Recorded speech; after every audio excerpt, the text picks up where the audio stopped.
Hello students, have good online classes में आपका स्वागत है। आज हम अपनी कक्षा तीसरी के हिंदी विषय का अध्ययन करेंगे, जिसमें हम 5वां पाठ पढ़ेंगे, जिसका नाम है दो बेलों की कथा। पाठ से पूर्व। बेल किसानों का सबसे अच्छा मित्र है। कृषि में वह उसका बहुउपयोगी सहायक होता है। दोनों में बड़ा प्रेम होता है। प्रस्तुत पाठ में प्रेमचंद जी ने बड़े ही रोचक ढंग से बेलों के प्रति झूरी का प्रेम दर्शाया है। तो चलिए इस पाठ को शुरू करते हैं। झूरी काछी के पास दो बेल थे। उनके नाम थे हीरा और मोती। दोनों पछाई जाति के थे।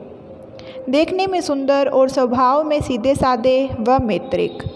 बहुत दिनों से साथ रहते रहते दोनों में भाईचारा हो गया। ये बेलों के बारे में बताया जा रहा है। वे नाद में एक साथ मुँह डालते और एक ही साथ मुँह हटाते। झूरी भी उनके चारे पानी का बड़ा ध्यान रखता। झूरी, जिसके ये दोनों बेल थे, उसका नाम है। वह कभी भी उन्हें मारता पीटता नहीं था। इस कारण दोनों बेल भी झूरी को बहुत प्रेम करते थे। एक बार झूरी की पत्नी का भाई गया। दोनों बेलों को अपने साथ गांव ले जाने लगा। बेलों को बड़ा आश्चर्य हुआ कि उन्हें क्यों और कहाँ लिए जा रहा है। रास्ते में उन्होंने उसे बहुत तंग किया। मोती बाएं भागता तो हीरा दाएं। हीरा और मोती उन बेलों के नाम हैं। इस पर गया ने उन्हें बहुत पीटा।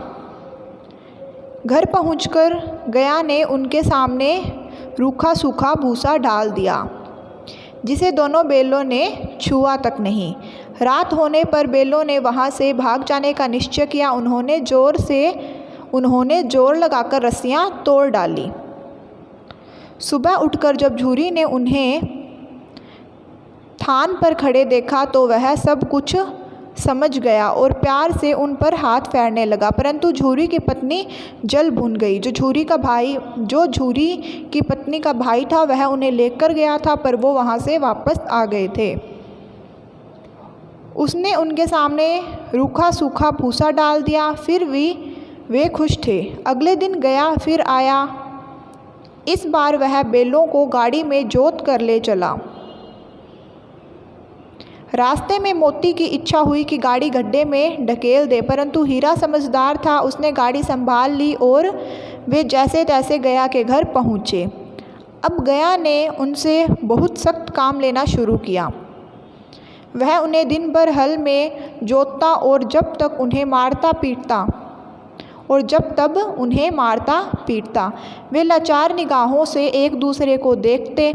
गया के घर में एक छोटी लड़की थी। वह बेलों की दुर्दशा देखती तो उसे बहुत बुरा लगता। वह रात को चुपके से उन्हें रोटी खिलाती। दोनों बेल उसके प्यार के आगे अपमान और मार भूल जाते। एक दिन मोती रस्सी तोड़ने का कोशिश कर रहा था कि वह लड़की वहां आ गई और उसने दोनों बेलों को खोल दिया। दोनों वहां से भाग निकले। थोड़ी देर बाद जब गया को पता चला तो वह भी उनके पीछे दौड़ा, परंतु उन्हें पकड़ ना सका। अब हीरा और मोती आज़ाद थे। रास्ते में उन्हें एक सांड मिला। वह उनकी ओर लपका तो हीरा मोती के होश उड़ गए। भागना बेकार था, इसलिए दोनों ने साहस से काम लिया। सांड ने आकर हीरा पर वार किया तो मोती ने उस पर पीछे से सींगों से चोट की। सांड घबराया। वह किसी एक को तो मार कर कचुम्बर निकाल देता, पर यहाँ तो दो थे।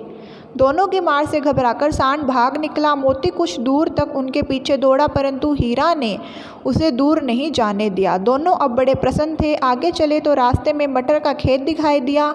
भूख तो लग ही रही थी। हीरा हरी भरी मटर देखकर उसकी भूख और भी तेज़ हो गई। वे खेत में घुस गए और मटर खाने लगे।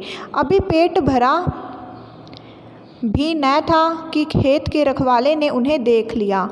उसने उन्हें चारों ओर से घेर कर पकड़ लिया और कांजी होश में बंद कर दिया।